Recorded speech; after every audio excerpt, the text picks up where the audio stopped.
स्वागत है आपका रिपब्लिक भारत पर। मैं हूं आपके साथ अनामिका सिंह काली। इस बुलेटिन में मेरे साथ महिमा और प्रगति भी, लेकिन पहले रुक करते हैं बड़ी खबर का, जो कि आ रही है आईएएस पूजा खेड़कर को लेकर।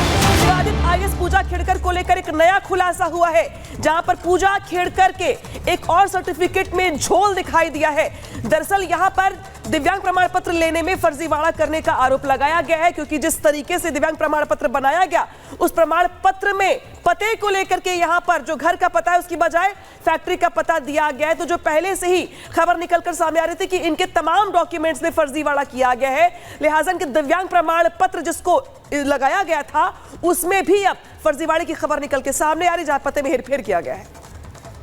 देखिए वैभव इस वक्त हमारे साथ जुड़े हुए और ज्यादा जानकारी लिए। वैभव, एक के बाद एक कई बड़े खुलासे हो रहे हैं। फर्जीवाड़ा एक और सामने आया है, जिसको लेकर के आप और ज्यादा जानकारी दें।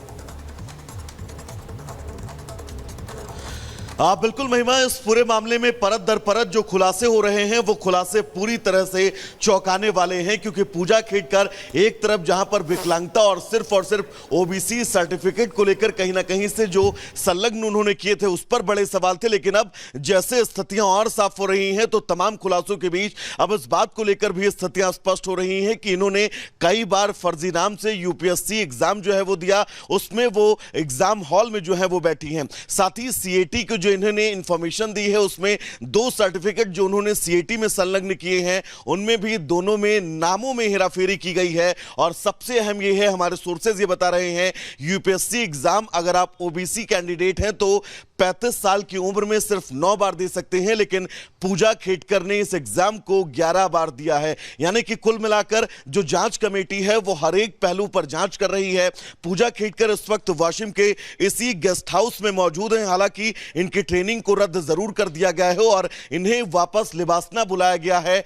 23 तारीख तक का वक्त है, यानी कि आज से 6 दिन और, जब इन्हें वापस मसूरी के लिबासना सेंटर में जाना होगा। पूजा की ट्रेनिंग रद्द कर दी गई है। इनका वाशिम में एक कार्यक्रम भी होना था जिसको डीएम ने रद्द कर दिया, क्योंकि 15 से 20 तारीख तक वो आदिवासी कार्यक्रम जो है वो होना है। इस कार्यक्रम में पूजा खेड़कर की मौजूदगी के बीच जब उनको यहां से ट्रेनिंग उनकी रद्द की गई तो यहां की जो मौजूदा डीएम है उन्होंने इस कार्यक्रम को भी रद्द कर दिया है। यानी कि अब पूजा खेड़कर यहां से आज या फिर कल में लिबासना के लिए रवाना होंगी, लेकिन बिल्कुल, और उस पर हमारी नजर भी रहेगी। वैभव बने रहिएगा, लौटेंगे आपके पास। ड्रामा क्वीन की कंट्रोवर्सी क्वीन की नई चाल क्या है, क्योंकि नए नए खुलासे रोजाना इस मामले में हो रहे हैं। एक के बाद एक खुलासा और प्रतिक्रिया भी पूरे मामले में सामने आ रही है। जहां फर्जीवाड़ा का आरोप लगा तो वहीं जब जांच हो रही है तो कहीं ना कहीं आरोप सही भी पाए जा रहे हैं। क्या सच्चाई है क्या नहीं, फिलहाल हर एंगल से जांच हो रही है। अपडेट के लिए रिपोर्ट देखिए।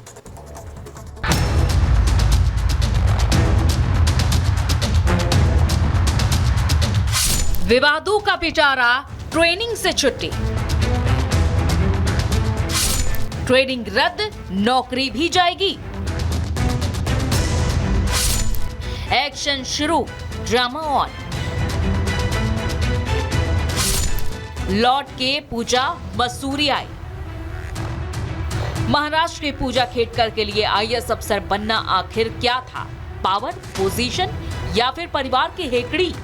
ये सवाल इसलिए क्योंकि इसे हासिल करने के लिए पूजा और उसके परिवार ने बार बार झूठ बोले, गलत सर्टिफिकेट हासिल किए।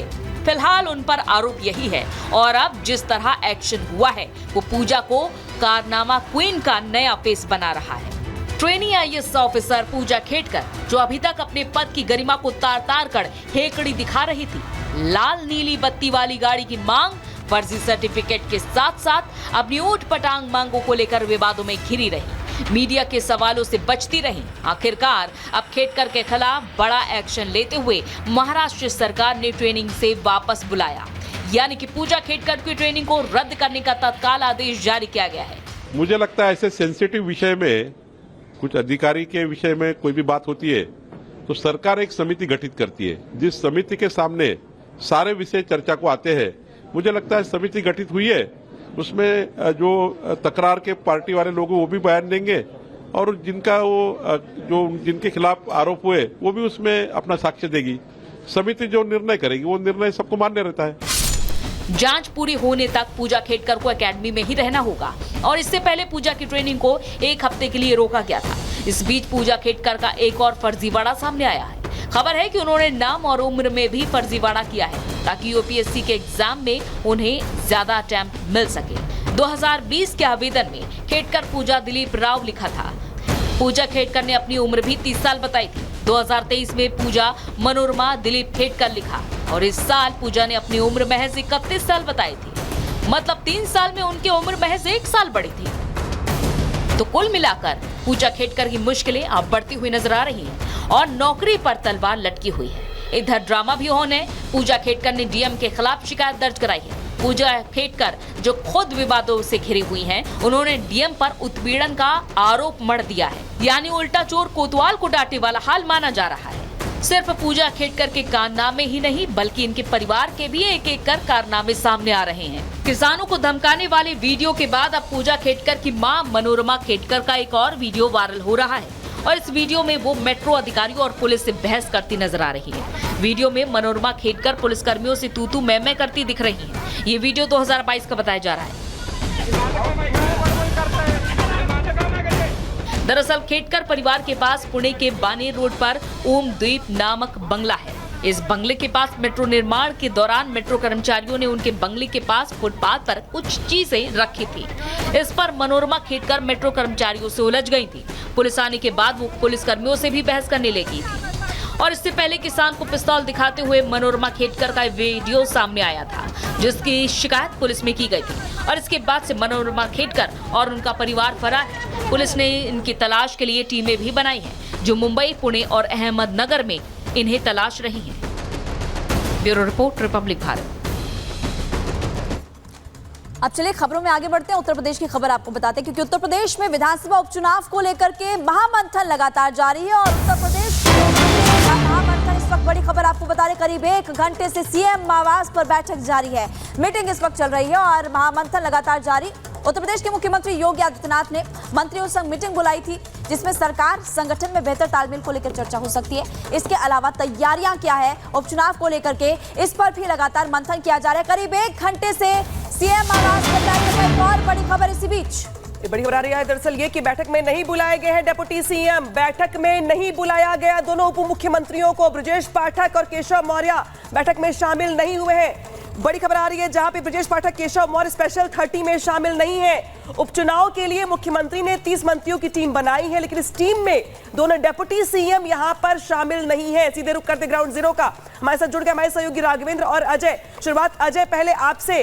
दरअसल ये तो माना जा रहा है कि पार्टी में फिलहाल कुछ ठीक नहीं चल रहा है उत्तर प्रदेश में, लेकिन ये बड़ी अपडेट है जहां पे बड़ी मीटिंग होती है उपचुनाव को लेकर और दोनों डिप्टी सीएम गायब रहते हैं।